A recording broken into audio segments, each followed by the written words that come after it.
Hello, my name is KEONS and here is 21 Pilots Lore for Dummies Part 2. But this time we are going all the way from the start of Blurryface to the end with Paladin straight. So, on March 17th, 2015, the band announced that their new album was going to be called Blurryface. An account called Blurryface was created in January. A bunch of stuff about the album kept getting leaked and Tyler was like, yeah, it was leaked and I'm gonna keep doing it. He is his own enemy when it comes to this stuff. The Blurryface Twitter account then started posting really cryptic stuff.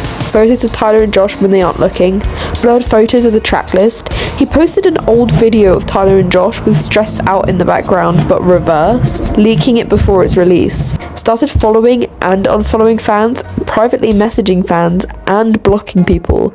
Basically, he was a bit of a dick. So when Stressed Out was released, the famous line, "My name's Blurryface and I care what you think," confused quite a few people. Who is this Blurryface guy? Why does Tyler have black paint on his hands and neck? Well, Tyler explained. This next record is called Blurryface, and there's kind of this whole long description of who he is, but it's a character, and it's a guy that kind of represents all the things that I as an individual, but also everyone around me, are insecure about. You know, we're all insecure about certain things, and when I think about insecurities and my insecurities getting the best of me, the things that I think of are kind of a feeling of suffocation, and then also the things that I, create with my hands. Very insecure about what I create. So my hands and my neck, for kind of representing who this Blurryface character is in this record, is manifested on stage and in music videos. Have like a black greasy look on the neck and on the hands, and that's just something that I came up with. It's very dramatic, I know, but it helps me kind of get into that character. So, to put it simply, and not with the metaphors, Blurryface is personified by the black paint on Tyler's neck and hands and with the red eyes. This was our first glimpse of the lore, and boy, if it doesn't get more complicated from there. Then, 2 years after the album release, in 2017, Josh, the drummer of the band, who in the lore is known as Torchbearer, and also he was known as Spooky Jim for a while in Blurryface era, he attended the AMAs without Tyler Joseph, who is the lead singer of the band, and in lore he's known as Clancy. During the acceptance speech for Most Dedicated Fan Base, Josh explained Tyler's absence by saying, Tyler wishes he could be here. He's actually off severing ties with Dima. But I had to make sure that I was here to accept this award. What the fuck is edema? What even is edema? Okay? What is Dima? What is it? A car company? Why is he severing ties with the car company? These were the questions the fan base were asking. So then, at the end of the Blurryface era, the band posted a series of pictures depicting an eye closing, which we were very confused by. People were asking if it was part of Blurryface, and it just turned out it was announcing that they were going on a year-long hiatus, which caused us to go even more insane than we already were. But all was not lost, and then we found something life-changing. On April 21st, 2018, we found a URL hidden in a GIF on the Vessel store page, and this URL took us to an error code 404, which said, "You are in violation. They mustn't know you are here. No one should ever find out about this. You can never tell anyone about this. For the sake of the other's survival, you must keep this silent. We must keep this silent. No one can know. No one can know. No one can know." It's a bit dramatic and kind of makes you feel like you're about to die, but in this we can see a hidden message which says "East is up," which we then found out is directing the citizens as to where to escape in the city. I'll get to the city in a minute. I know that's a bit of a confusing sentence. So when we put the violation code into the URL, it comes up with a website full of letters from a man named Clancy. From these letters, we can now put together the story. Dima is a city on the continent of Trench that promotes a religion named Vialism. The heads of this religion are the 9 bishops: Nico, KEONS, Vetomo, Andre, Sakava, Nils, Listo, Lisden, Riesdro. All of the bishops' names are from lyrics in Blurryface. In the city, the bishops have their own towers and districts. The hijacked religion of Vialism is glorifying suicide as the only option towards paradise. When one dies, we know that they hold a celebration named the Annual of The Glorified. From the songs Bandito and the music video for Nico and the Niners, we know that these fallen are then put into neon gravestones. Neon gravestones are scattered in a formation around the city. Nicholas Bourbaki, named after the Bourbaki group, which I explained in many other videos, like so many videos, you can go watch those, is who we used to know as Blurryface. One of the ways that we knew that his name was now Nico was a gif of a cheetah with the file name 3lur.gif, which was like blur.gif, I bet. And the letters appeared, which was unstill I don't know his real name could do you which is complicated, but basically you take out Nico, the letters Nico, and it reveals you still don't know his real name, do you? Which was revealing that his name is Nico. So now we know his real name because they told us, I guess. And then in the song Morph, Tyler says that his name is Nicholas Bourbaki. In the letters given to us by Clancy and from the I Am Clancy video, we know the story starts with Clancy trying to escape Dima. He says he tricked Nico into taking him outside of the city, where he then somehow escaped, which we think is the Heavy Dirty Soul music video. After the of the car, Tyler puts on a jacket with yellow tape and makes his way down a path, leading us to the trench. Tyler somehow passes out, I don't know, probably from exhaustion, starvation, whatever, and then he wakes up and he makes his way through the trench and sees that he's surrounded by banditos. One of these banditos being Josh. Banditos are the good guys in the story. They're basically going against everything that Dima is for, and they're trying to help people escape. Banditos are known as being escapees from Dima. So in the trench, the banditos warn Clancy that Nico is coming, but instead of running, Clanler accepts his fate and allows Nico to smear him. Smearing is when the bishops put black paint on the citizens. It puts them in a daze-like state, in a sort of haze, makes them more susceptible, and it makes them forget. However, the banditos create a diversion by throwing yellow petals at Nico. We know that the bishops can't see yellow because of another cryptic ass letter thing that we got on Demailed. I say it like I'm annoyed, but I actually eat this shit up like it's breakfast. So because of the yellow petals, Nico's horse freaks the fuck out, and then Tyler takes his opportunity to run away, but then he trips and he gets captured anyway. Whilst this is happening though, Clancy, the letter guy, not Clanler on the ground. Well, it is. Okay, wait, let me explain. Whilst this is happening, Clancy, the letter guy, is in a cave and being like, oh my god, that's so weird, look at that man in the ground. And then his bishop KEONS comes and is like, come home, child. And Clancy is hungry and starving, so he's like, yeah, alright, I'll come. But actually, in his later letters, he claims this was an out-of-body experience. So he wasn't in the cave, he was actually Tyler in that moment, and KEONS wasn't out in trench with him. It's hard to wrap your head around. Okay, moving on. We then have the Nico and the Niners video. Tyler has now been taken back to Dima. He's doing a little dance and packing whilst it cuts to the Niners having a ceremony where they burn shit up and make a neon gravestone.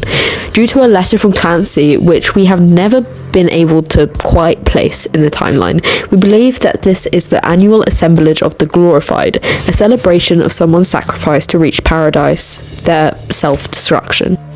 Clancy then goes out to meet up with the banditos, creates a complete diversion, and then walks off. Then we have Levitate. There's not much to say for this video, but Clancy is being introduced to the banditos and their ways, and then he's at a campfire and gets got.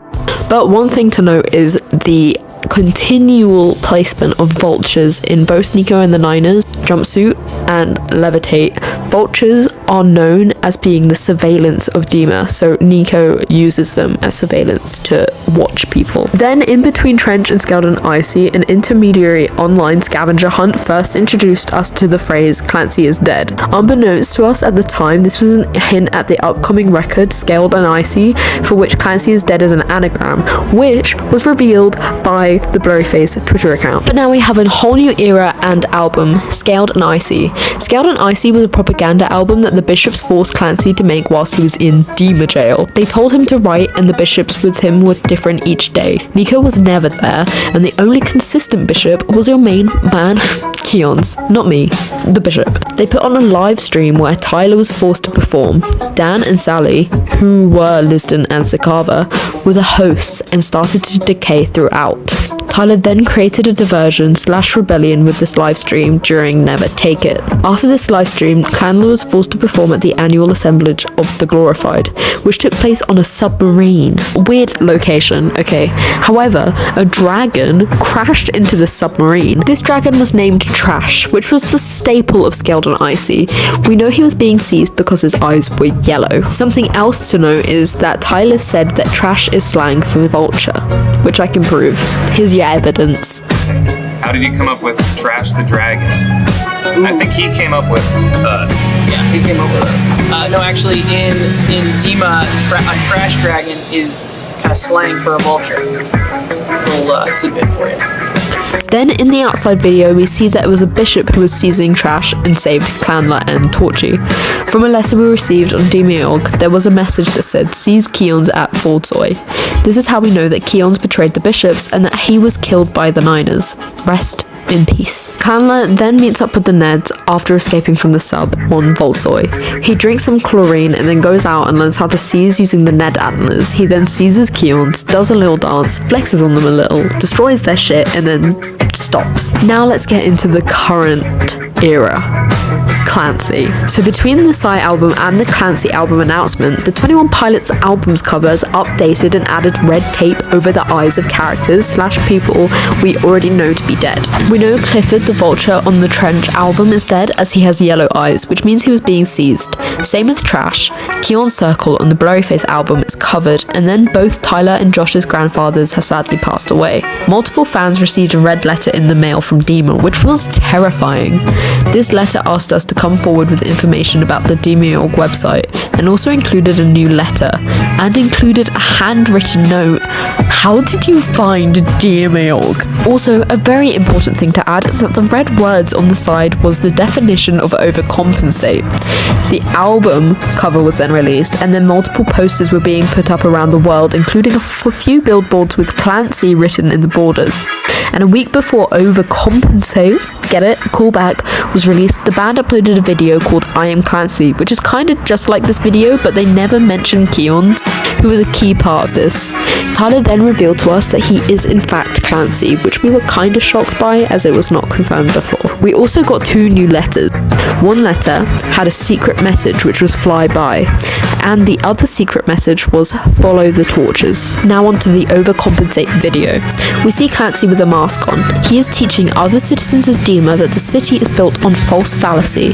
We see him presenting the same letters we have on the Demiurg website. At the end, we then see him fall to the ground, and it's revealed that it was a dead body being seized by Clancy the whole time.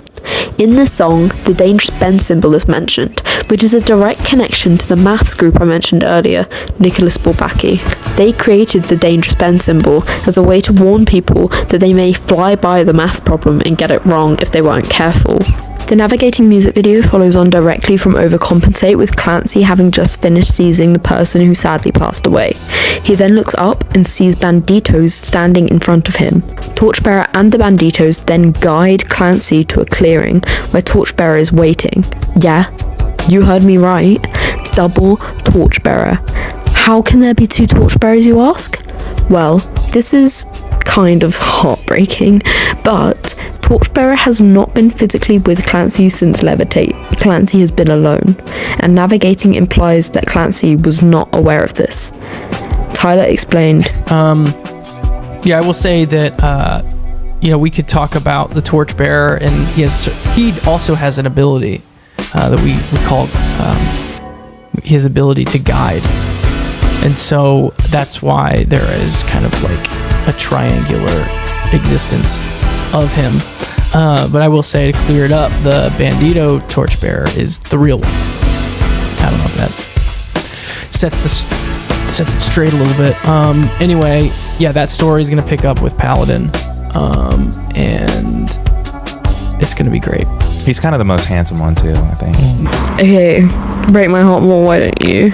Okay, now time to explain Paladin, and this is where it got complicated and kind of crazy because I'm a part of the lore. They told us Paladin was going to be released early June, and it very much wasn't released in early June. It wasn't till late June that we realised that the digital remains booklet we were given by the pilots was actually a fucking puzzle. We attempted to solve it and I live streamed it, and after the stream ended I tweeted out thanking everyone for joining and watching. Then out of the blue, the Blurryface Twitter account replied to that tweet with "I saw" and changed his header to the digital remains puzzle. And then to sum it up, we got a new website, got a teaser for the video that kept pausing and telling us we were in violation for watching, and then Blurryface blocked me and 5 others, rude as fuck, and then he unblocked us and the Paladin Straight music video was announced. A lot to happen in 2 days. Okay, now onto the actual video. We see Clancy sharpening the antlers he received in the outside. He is making them into a weapon. Josh then approaches him with a box. In this box is his Clancy outfit. It then cuts to the Bandito camp and we see Clancy getting ready whilst people attend the camp. Then they march to the sea, to Dima. They look up and there are vultures swarming above them. The vultures' eyes are yellow and we see they are being controlled by the bishops. The bishops then create a zombie army out of the glorious Gons in the neon gravestones who have sadly passed. The banditos and the seized glorious Gons fight it out, whilst Clancy makes his way to the tower the bishops are in.